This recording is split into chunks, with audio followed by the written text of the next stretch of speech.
영원한 대제사장이 되신 예수 그리스도, 그분은 우리를 위하여 단번에 죽으심을 통해 영원한 생명을 주셨습니다. 오늘 그 주님의 죽으심이 우리에게 어떠한 영향과 능력이 되어지는지 함께 묵상하도록 하겠습니다.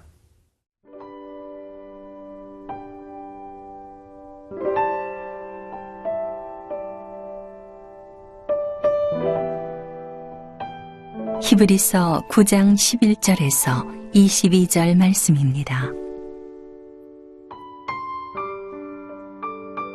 그리스도께서는 장래 좋은 일의 대제사장으로 오사 손으로 짓지 아니한 것, 곧 이 창조에 속하지 아니한 더 크고 온전한 장막으로 말미암아 염소와 송아지의 피로 하지 아니하고 오직 자기의 피로 영원한 속죄를 이루사 단번에 성소에 들어가셨느니라. 염소와 황소의 피와 및 암송아지의 죄를 부정한 자에게 부려 그 육체를 정결하게 하여 거룩하게 하거든. 하물며 영원하신 성령으로 말미암아 흠없는 자기를 하나님께 드린 그리스도의 피가 어찌 너희 양심을 죽은 행실에서 깨끗하게 하고 살아계신 하나님을 섬기게 하지 못하겠느냐. 이로 말미암아 그는 새 언약의 중보자시니 이는 첫 언약 때의 범한 죄에서 속량하려고 죽으사 부르심을 입은 자로 하여금 영원한 기업의 약속을 얻게 하려 하심이라. 유언은 유언한 자가 죽어야 되나니 유언은 그 사람이 죽은 후에야 유효한즉 유언한 자가 살아있는 동안에는 효력이 없느니라. 이러므로 첫 언약도 피 없이 세운 것이 아니니 모세가 율법대로 모든 계명을 온 백성에게 말한 후에 송아지와 염소의 피 및 물과 붉은 양털과 우슬초를 취하여 그 두루마리와 온 백성에게 뿌리며 이르되 이는 하나님이 너희에게 명하신 언약의 피라 하고 또한 이와 같이 피를 장막과 섬기는 일에 쓰는 모든 그릇에 뿌렸느니라. 율법을 따라 거의 모든 물건이 피로써 정결하게 되나니 피 흘림이 없은즉 사함이 없느니라. 오늘의 본문은 어제 본문과 대비되는 본문입니다. 어제는 하나님이 주신 그 성막 가운데 이루어진 속죄제를 통한 우리의 인생의 죄의 심각성과 그리고 우리의 회개의 불완전성을 우리가 함께 봤다면요. 오늘은 단번에 자신의 몸을 제물로 드려 우리를 위하여 희생제물로 돌아가신 예수님을 통해 우리가 얼마나 위대하고 영원하고 완전한 죄 용서함을 받는지에 대한 이야기가 나오고 있습니다. 11절의 말씀을 함께 읽겠습니다. 그리스도께서는 장래 좋은 일의 대제사장으로 오사 손으로 짓지 아니한 것 곧 이 땅에 속하지 아니한 더 크고 온전한 장막으로 말미암아. 이것은 구약의 손으로 지었던 성막과 대비되고 이제는 땅의 성막, 땅의 죄사함이 아니라 하늘에 속한 제사와 하늘에 속한 용서를 선언하는 그러한 메시지가 담겨져 있죠.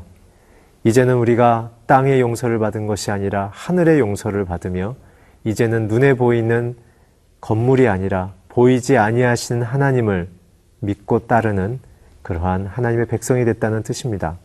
예수님께서도 이렇게 얘기하셨죠. 보이지 않는 하나님을 믿고 예배하는, 신령과 진정으로 예배하는 자를 아버지가 찾으신다. 오늘 우리는 보이지 아니하시는 하나님을 향하여 예배하며 우리를 위하여 죽은 예수 그리스도를 통하여 그분께 나아가는 것이죠. 계속해서 12절, 13절을 읽도록 하겠습니다. 염소와 송아지의 피로 하지 아니하고 오직 자기의 피로 영원한 속죄를 이루사 단번에 성소에 들어가셨느니라. 염소와 황소의 피와 및 암송아지의 죄를 부정한 자에게 뿌려 그 육체를 정결하게 하여 거룩하게 하거든. 이것은 무엇입니까? 12절은 동물에게 피가 아니라 이제 영원한 피로 우리를 하나님께서 용서하셨다라는 뜻이죠. 자신의 피로 구원함을 통하여 우리를 이제 죄인이 아니라 하나님의 자녀로 신분을 바꾸어 주신다라는 뜻입니다. 그래서 우리의 구원은 예수의 피 때문에 값진 것이죠. 13절은 이것이 이제 영원히 지속되고 그러나 이것은 단번에 이루어진 것이다 라는 것이죠. 구약에서는 매년 드려서 반복되어졌지만 그러나 그것은 불완전한 제사였죠. 그러나 예수님은 한 번 드리는 제사로 말미암아 영원한 구원을 주시는 참 구원을 주셨습니다. 그래서 이제는 다시 드릴 필요가 없고 그 구속에 우리가 참여하기만 하면 된다라는 메시지를 주시는 생명의 메시지입니다. 이젠 행위가 아니라 오직 믿음으로 말미암아 예수를 믿음으로 말미암아 구원을 얻는다라는 참 진리를 이제 저희에게 주셨습니다. 그래서 예배는 하나님을 만나는 축제인 것이죠. 하나님 앞에 우리의 필요를 채워달라는 요청의 때가 아니라 우리를 위하여 죽고 부활하신 예수님을 향하여 감사를 고백하는 축제여야만 합니다. 14절 함께 읽겠습니다. 하물며 영원하신 성령으로 말미암아 흠없는 자기를 하나님께 드린 그리스도의 피가 어찌 너희 양심을 죽은 행실에서 깨끗하게 하고 살아계신 하나님을 섬기게 하지 못하겠느냐. 14절의 핵심은 그리스도의 피입니다. 그 그리스도의 피를 우리가 믿음으로 받아들이면 두 가지 현상이 일어나는데 첫 번째는 양심의 자유가 임한다는 것이죠. 양심의 자유는 죄가 없을 때만 가능한 것입니다. 두 번째는 진정한 봉사, 하나님을 섬기게 된다는 것입니다. 여러분, 우리는 우리 스스로에 대한 죄의식과 두려움 때문에 우리에게 주신 인생의 소중한 부르심을 놓치는 경우가 참 많습니다. 오늘 예수의 피를 경험해야만 우리는 양심의 자유, 죄로부터의 자유, 그리고 진정한 봉사, 창조주 하나님 앞에 인생의 가치를 따라 사는 삶을 살 수 있게 되는 것이죠. 그것이 우리에게는 특권입니다. 그래서 교회 안에서 우리가 봉사하며 교제할 때 우리는 사회적 신분으로 사람을 만나는 것이 아니라 죄인이었지만 용서받은 자로 감사와 고백을 서로 나누며 그 구원의 감격 때문에 봉사하는 것이 우리의 신앙생활이요, 사회생활이요, 가정생활이 되어져야 하는 것입니다. 오늘 참된 그리스도의 죄사함의 용서의 자유와 하나님 앞에 복되게 살아가는 봉사하는 삶의 열매가 가득한 인생이 되시기를 주의 이름으로 축원합니다.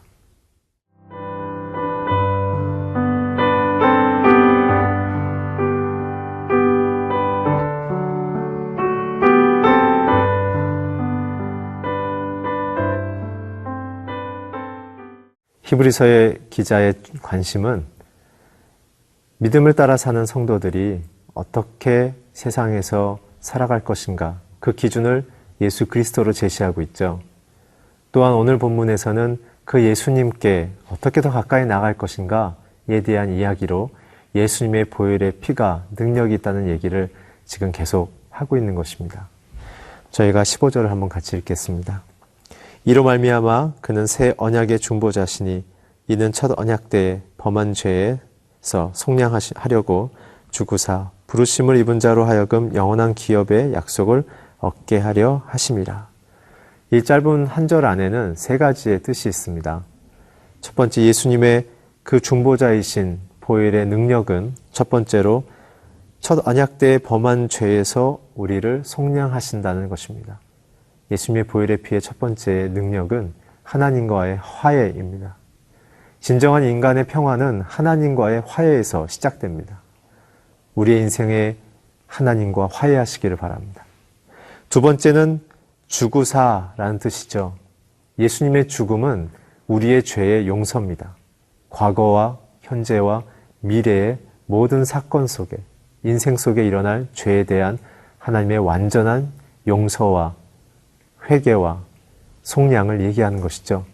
예수님의 죽음은 그만한 능력이 있는 것입니다. 마지막으로는 영원한 기업의 약속을 얻게 하려 한다라는 것입니다. 예수의 보혈의 공로를 믿으면 하나님의 자녀가 되는 것이고, 그렇게 되면 하나님의 자녀로서 영생을 얻는 이제 완전한 하나님의 책임과 돌봄 속에 우리는 살아가게 된다는 것이죠. 현대인들의 비극은 자기의 인생을 스스로 책임지려 하기 때문에 비극이 찾아옵니다. 왜냐하면 자기의 능력에는 한계가 있다는 사실을 알면서도 누구에게 의지할 수 없는 것이 현대인들의 고독이기 때문에 그렇습니다. 오늘 예수를 만난 사람들은 위대한 창조자, 우주의 통치자에게 자기 인생을 의지하며 사는 놀라운 인생이 예비되어져 있는 것이죠. 그래서 베드로전서 1장 3절에서 4절에 보면 이런 말씀이 있습니다. 그 많으신 긍휼대로 부활하심으로 말미암아 썩지 않고 더럽지 않고 쇠하지 않는 기업을 입게 하신다. 하나님의 약속은 신실하십니다. 오늘 예수님의 보혈의 능력은 영광스러운 미래로 우리를 초대하는 것입니다. 오늘 여러분의 죄뿐만 아니라 이젠 하나님의 자녀로 부르는 아름다운 인생이 우리에게 시작되었습니다. 계속해서 16절과 17절을 함께 읽겠습니다. 유언은 유언한 자가 죽어야 되나니 유언은 그 사람이 죽은 후에야 유효한즉 유언한 자가 살아있는 동안에는 효력이 없느니라. 이 얘기를 한 이유는 예수님이 우리를 위해서 돌아가신 죄인을 대신해서 죽은 그 죄값을 치르셨기에 우리가 용서를 받았다는 뜻이죠. 하나님의 아들의 죽음은 우리를 위하여 실제 일어난 사건이며 또한 우리를 위하여 부활된 사건으로 연결이 되어집니다. 오늘 그 예수님의 죽음은 효력이 있다.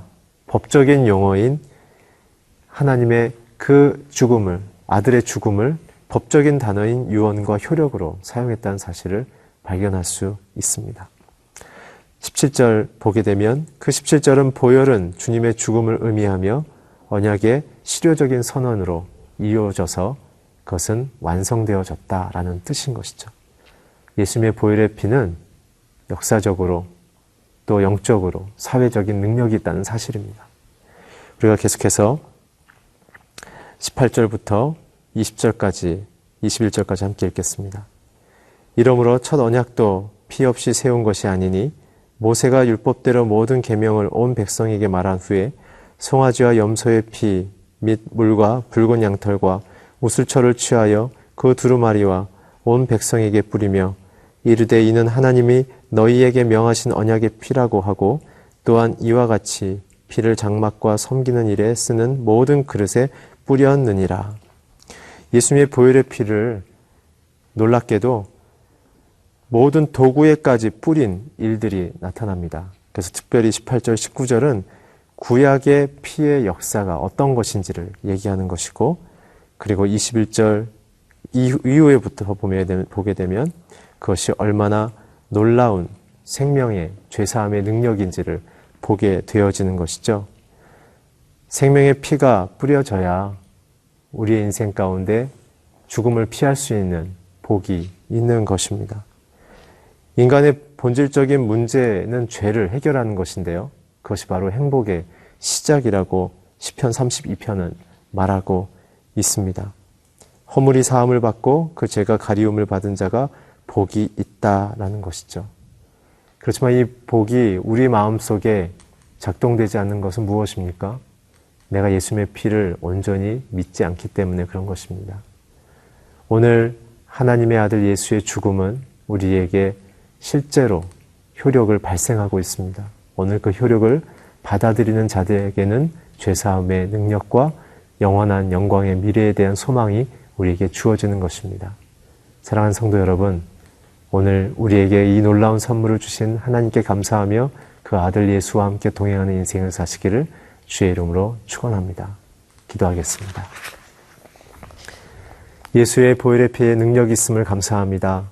오늘 그 피로 말미암아 내가 영생을 얻고 죄사함을 받고 하나님의 영원한 미래로 초대됨을 감사드립니다. 예수 그리스도의 이름으로 기도했습니다. 아멘.